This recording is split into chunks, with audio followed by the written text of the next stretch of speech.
வணக்கம். ரோசட்டி பீஸா உங்களை அன்புடன் வரவேற்கிறது. நான் காஞ்சனா ஜெயக்குமார். சுவையான நம்மளுடைய பாரம்பரியமான நெல்லிக்காய் ஊறுகாய்.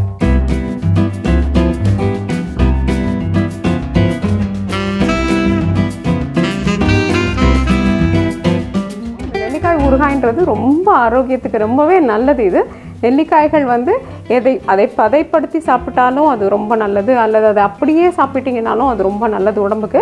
ஏன்னா அதனுடைய தன்மை என்னென்னா, அதனுடைய விட்டமின் சத்துக்களை அது இழக்கிறதில்லை. சமைக்கும் பொழுதும் அல்லது ஊற வைத்தீங்கனாலும் அது இழக்கிறதில்லை. அதனால் பதப்படுத்தப்பட்ட நம்மளுடைய அருமையான நெல்லிக்காய் ஊறுகாய் எப்படி செய்கிறதுன்னு இப்போ பார்க்கலாம். 1 கிலோ அல்லது 30 நெல்லிக்காய், 5 எலுமிச்சை பழத்தின் சாறு அல்லது அரை டம்ளர் எலுமிச்சை சாறு, அரை டம்ளர் நல்லெண்ணெய், 1 கப் மிளகாய்த்தூள், 1/4 கப் வெந்தயம், 1/4 கப் கடுகு, அரை கப் உப்பு, 1 மேஜை கரண்டி பெருங்காயம்.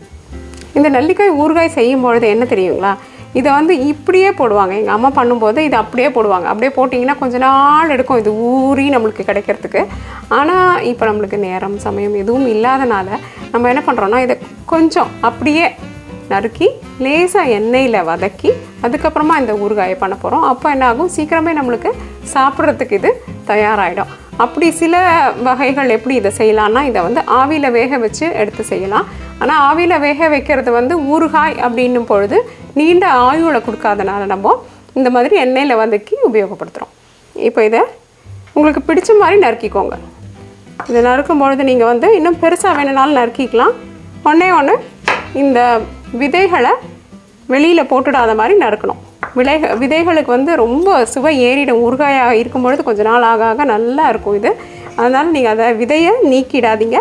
நீக்காமல் விதையோடையே செய்யலாம். எண்ணெய் கொஞ்சம் இதில் ஊற்றுறேன். நெல்லிக்காயை இதுக்குள்ளே போட்டுடலாம். இந்த நெல்லிக்காய்களை நீங்கள் இது மாதிரி வதக்கும் பொழுது அதிகமான நெருப்பு வச்சிடாதீங்க. என்ன ஆகும், வச்சிட்டிங்கன்னா நிறம் மாற்றம் ஏற்பட்டுடும். அப்புறம் அங்கங்கே கருப்பாக தெரிய ஆரம்பிச்சிடும். அதனால் நம்ம இதை கொஞ்சம் பொறுமையாக நிதானமாக மெதுவாக செய்ய வேண்டிய ஊறுகாய் இது. அதனால் நம்ம என்ன பண்ணலான்னா, நெருப்பை ரொம்ப குறைவான அளவில் வச்சுட்டு இதை வதக்கி எடுக்கலாம்.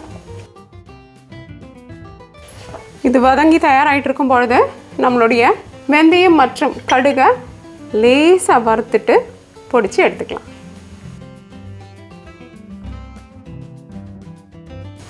இப்போ நம்ம வெந்தயம் தயாராகிடுச்சு, அதை நம்ம பொடிச்சு எடுத்துக்கலாம்.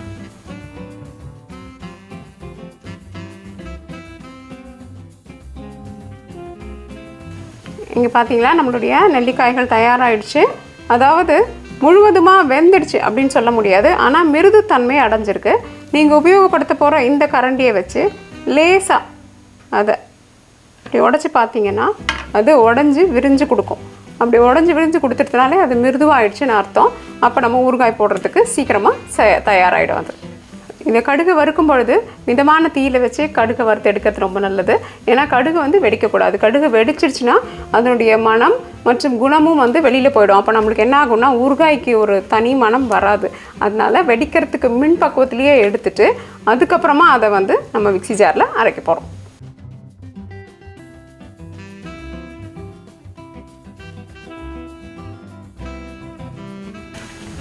நம்மளுடைய கடுகு பொடி தயாராகிடுச்சு.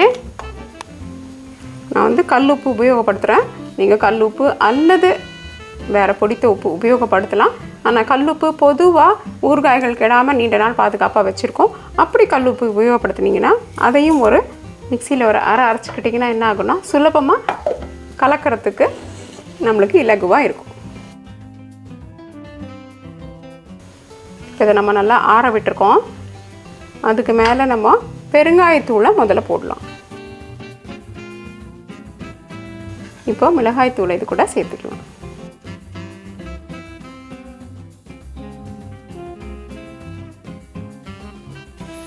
இப்போ நம்ம அரைச்சி வச்ச ஊறுகாய் மசாலா பொடியை இது கூட சேர்த்துக்கலாம்.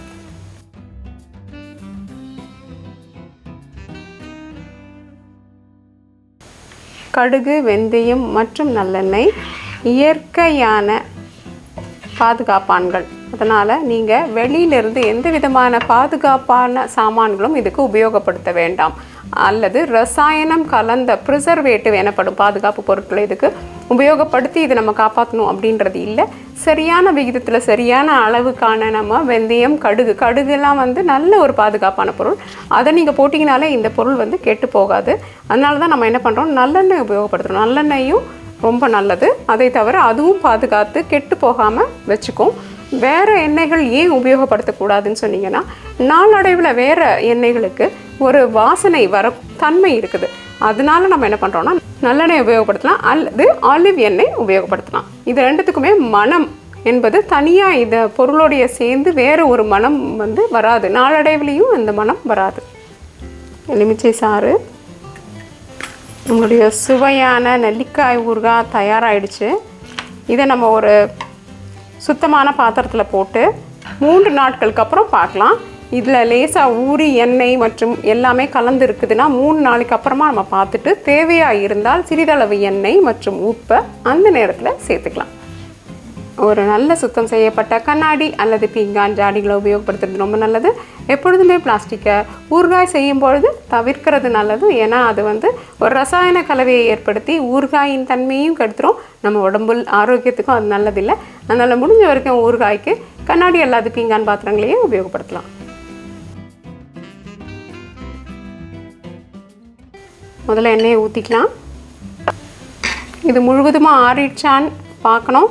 ஆறிடுச்சான்னு பார்த்துட்டு ஆறினதுக்கப்புறம் தான் இதுக்குள்ளார போடணும். அடுத்த ஒரு 3 நாட்களுக்கு இது சரியாக எல்லாமே ஓரளவுக்கு கலந்து வர்றதுக்காக நீங்கள் காலையில் ஒரு முறை மற்றும் மாலையில் ஒரு முறை இதை நல்லா கலந்து கொடுக்கறது நல்லாயிருக்கும். இங்கே பாருங்கள், நம்மளுடைய சுவையான நெல்லிக்காய் ஊறுகாய் தயாராகிடுச்சு. இப்போ நம்ம அடுத்த 3 நாட்களுக்கு காத்திருந்து இது எப்படி இருக்குன்னு பார்க்கலாம். இப்போ 3 நாளைக்கு அப்புறம் நம்மளுடைய நெல்லிக்காய் ஊறுகாயை பார்த்தீங்களா, அருமையாக தயாராகிடுச்சு. நல்லா ஊறி மெத்துன்னு இப்போயே சாப்பிட்ற நிலையில் இருக்குது. இந்த நேரத்தில் இது உங்களுக்கு பிடிச்ச அளவுக்கு தேவையான அளவு இதில் உப்பு இருக்கான்னு பார்த்துட்டு உப்பு கொஞ்சம் மற்றும் தேவைப்பட்டால் எண்ணெய் கொஞ்சம் இந்த 3 நாளைக்கு அப்புறம் தான் நீங்கள் சேர்க்கணும். பார்த்தீங்களா, எண்ணெய் ஏற்கனவே மேலே வந்துடுச்சு. இப்போ இதை நம்ம சரியாக பாதுகாப்பான இடங்களில் வச்சிங்கன்னா நல்லபடியாக கெட்டு போகாமல் கொஞ்சம் நீண்ட நாட்களுக்கு இது இருக்கும். நீங்கள் ஊறுகாய்களை பயன்படுத்தும் பொழுது பொதுவாக மரக்கரண்டிகள் உபயோகப்படுத்துவதே உச்சிதமாகும். ஏன்னா மரக்கரண்டிகளில் எந்தவித ரசாயன பொருட்களும் இல்லாதனால ஊறுகாய்கள் நீண்ட நாட்களுக்கு அதனோட ஆயுள் பாதுகாப்பாக இருக்கும். வேறு கரண்டிகள் உபயோகப்படுத்தும் பொழுது சிறு சிறு மாறுதல்கள் ஏற்பட்டு ஊறுகாய்களில் கெட்டு போகிறதுக்கான வாய்ப்புகள் அதிகமாக இருக்குது. அதே தவிர நீங்கள் இதை உணவு சாப்பிட்ற இடத்துக்கு எடுத்துகிட்டு போகும்பொழுது சிறு கண்ணாடி குவளைகள் அல்லது சிறு பாத்திரங்களுக்கு மாற்றி எடுத்துகிட்டு போங்க. அப்போ என்ன ஆகும்னா இதில் அடிக்கடி கரண்டி போட்டு கிளற வேலை இல்லாமல் இது அப்படியே பாதுகாப்பாக இருக்கும்.